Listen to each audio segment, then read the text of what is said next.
Today on the CTV News at 5, a Lethbridge man is re-sentenced to life in prison for the beating death of a First Nations man 4 years ago.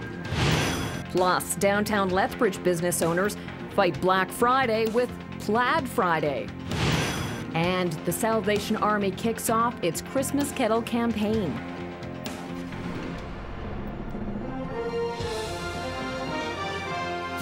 CTV News with Jackie Scantlebury. Good afternoon. A 33-year-old Lethbridge man has been sentenced to life in prison for a vicious attack on 2 Aboriginal men in 2008. It was the second time that Bradley Francis Gray was sentenced for the beating death of George Many Shots 4 years ago. But the Alberta Court of Appeals overturned the original conviction of second-degree murder and then replaced it with a reduced charge of manslaughter. Gray's lawyer was calling for a reduced sentence, somewhere in the neighborhood of 5 to 8 years behind bars. But as Terry Vogt reports, the Crown and the judge disagreed. On the steps of the Lethbridge courthouse, family members of beating victim George Many Shots expressed relief after hearing that his attacker, Bradley Gray, would serve the maximum penalty. Even though the charge had been reduced from second-degree murder to manslaughter, Gray was sentenced to life in prison with no chance of parole for 10 years.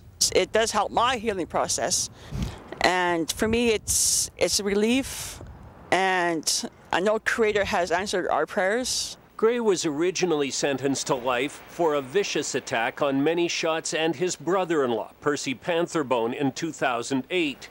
He's already served 2 years for aggravated assault. Gray's lawyer argued the reduced charge should bring a reduced penalty, somewhere in the range of 5 to 8 years. The Crown disagreed, maintaining Gray should receive a sentence on the extreme end of the severity range. He, as the judge said, had a venom towards Native people, and we, of course, live in a society where we can't condone any type of racial hatred against any group of people. And so I was obviously very concerned about the racial overtones of this case. I was also concerned, of course, because this involved a very high degree of violence. Justice was served today, but we weren't, it's still in our hearts. He took something from us. And it was my brother, and it's going to take a long time for us to recover. Just before sentencing, Bradley Gray stood and read a short statement to the court. He said he was sorry that this has been terrible for the families, and he apologized to his own family for the pain and the stress that he has caused them. Gray also said he was prepared to accept the court decision. Terry Vogt, CTV News, Lethbridge. Now, there's no indication yet whether Gray will appeal today's sentencing.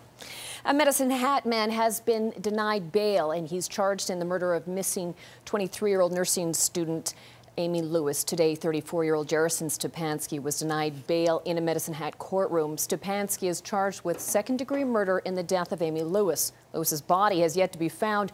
She's been missing since June. Stepansky's next court appearance is December the 11th. And fire prevention officers in Lethbridge say they haven't been able to determine what caused a fire that caused some extensive damage to a house in North Lethbridge on Sunday. Residents fled the home around 3 a.m. after being alerted by a smoke detector. No one was injured, but there was, as you can see, some extensive damage to the garage. Investigators say the blaze started near the wall that separates the garage and the living quarters. They're reminding the public to store gas-powered equipment in outside sheds and properly extinguish and dispose of smoky materials in non-combustible containers.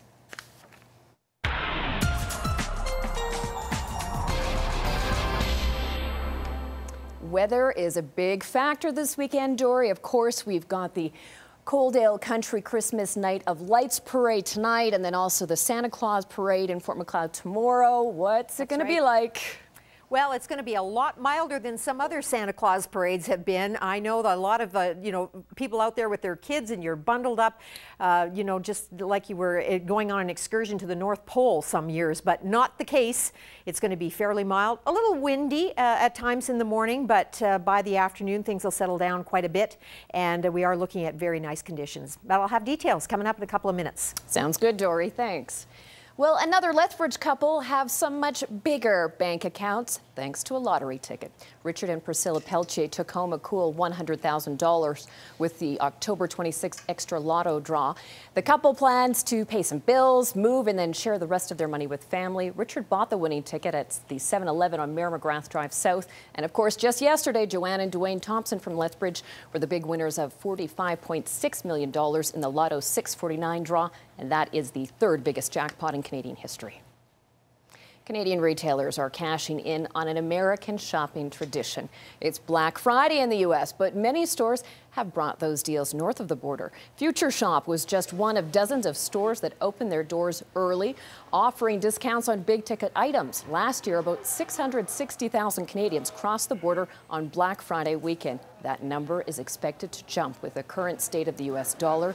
Still, retailers here in southern Alberta are hoping to keep shoppers from crossing the line to save a few dollars on Christmas gifts.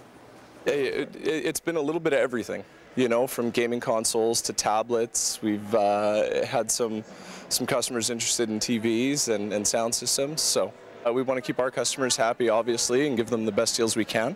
So we do our best to keep what we can north of the border. We were actually thinking of going to the States, but then we decided to come here.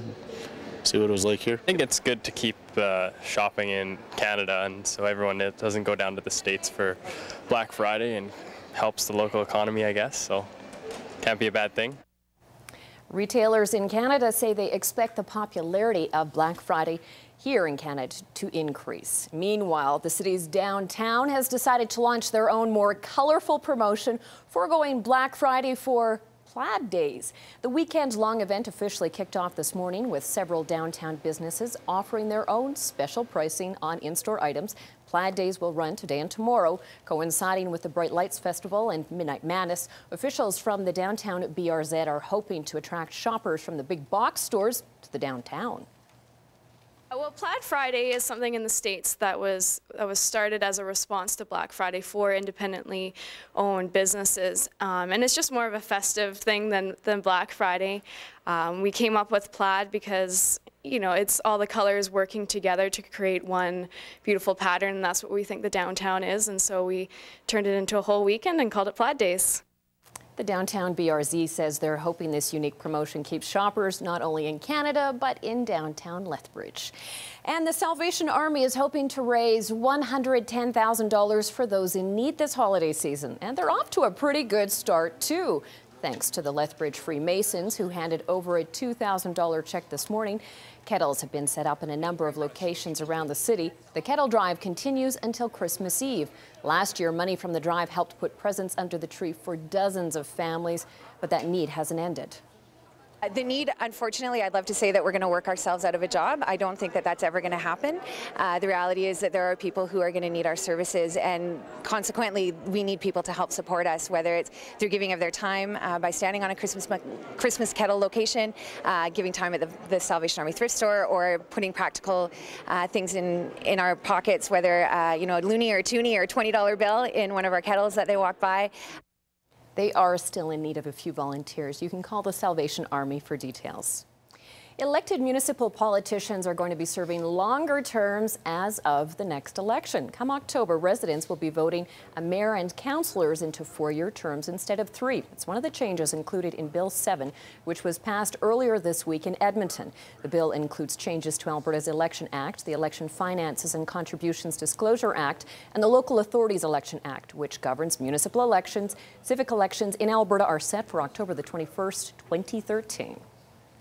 And just weeks after the Brooks XL Foods meatpacking plant reopened its doors, and Edmonton plants are shutting their doors. The president of an Edmonton meat processing plant says it's been shut down because of record-keeping problems, not because of poor hygiene. But the Canadian Food Inspection Agency says it suspended the plant's license because it wasn't maintaining proper food safety controls. The shutdown comes as Capital recalls 378 cases of ham sausages because of listeria. Capital says a worker's sleeve tested positive for the dangerous bacteria, and it admits the plant has record problems that made the recall ineffective.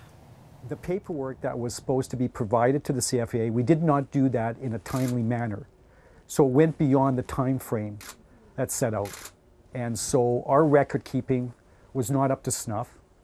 And so this is what we're addressing in our corrective action that they presented to us in the suspension letter. So they're what's called a CAR, a correction action request.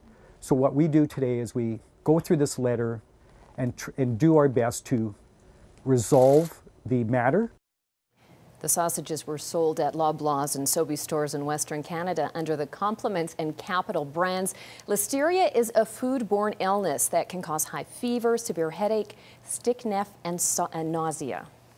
Well, the Medicine Hat Methadone Clinic will be staying open after several doctors stepped forward to provide the necessary support. And one of the physicians is from Lethbridge, and they'll be making the trip to Medicine Hat twice a month to work at the clinic. He'll also work at the Lethbridge Methadone Clinic, which was also in jeopardy of closing. The clinics work in conjunction with Alberta Health Services addictions programs, and some Medicine Hat physicians say the programs being offered are a necessity, not a luxury. Lethbridge's dance champion is back in town, ready to pass on some of her knowledge to the next generation. Tara-Jean Popowich is best known for winning So You Think You Can Dance Canada. Since her win, she's been splitting time between New York and LA. She's appeared in a number of music videos, live concerts, and productions. Popowich says the ride has been incredible, but it's always been important to her to come back home to give other performing dance instructors that she never got. It's going to be intense. It's a lot of dancing, but it's for beginners as well. So if you've never danced before in your life and you just want to be able to go to the club, step touch, or just like show off a few moves, you can come and dance with us too. And the Tara-Jean Dance Camp goes this weekend at the Sandman Hotel. There are only a few spots left open, so you can visit her website for full details. It's a question we face constantly. When are you guys going to be on satellite? Well, today we have an answer for you. CTV Lethbridge will be on Bell Expressview satellite starting November 29th. It will be on channel 643 on Bell. We're also still available on Shaw Cable Channel 3, TELUS Optic TV Channel 3, or Channel 609 in HD. Time now for a look at today's markets.